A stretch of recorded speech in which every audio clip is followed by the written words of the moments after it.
Sa ating lahat po ng mga viewers po sa programang ito, ako ay magsasabi po sa inyo na ang inyong Diyos at aking Diyos, mga kapatid, ay napakabait. Ang sabi po sa Biblia, kung ating tingnan po, sa aklat po ng Deuteronomy 31:6, kayo'y magpakalakas at magpakatapang. Huwag kayong matakot, ni masisindak sa kanila sapagkat ang Panginoon mong Diyos ay humayong kasama mo.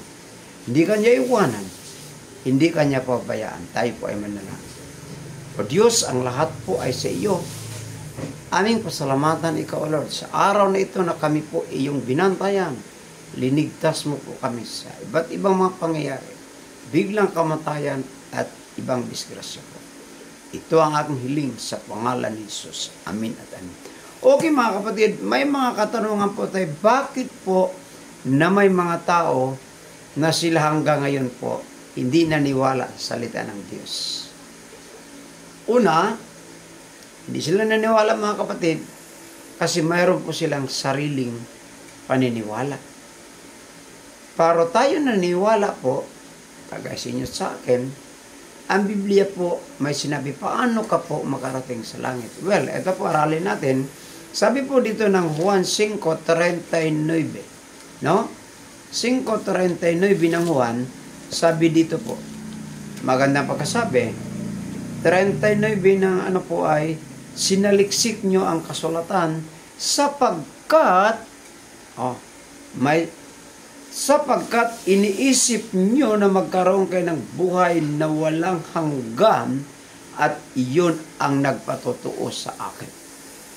Clear, maliwanag po na ang nagpatotoo, sinaliksik natin, inaral natin si Biblia para ikaw at ako ay maligtas. Saan po makita yung kaligtasan po? Basa, John 14, mabasa po natin sa 1:14-6, no? 14:6 na sinabi po sa Biblia, sinabi sa kanya ni Jesus, ako ang daan at ang katotohanan, ang buhay. Sino man ay hindi makarating sa mga kundi sa pamamagitan ko.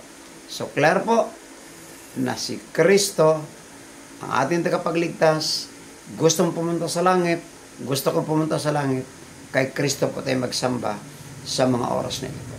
Mga kaibigan, maraming salamat po lahat nanood sa ating programang ito po, The Spiritual po na ating natawag na recharge para ikaw at ako mga kapatid.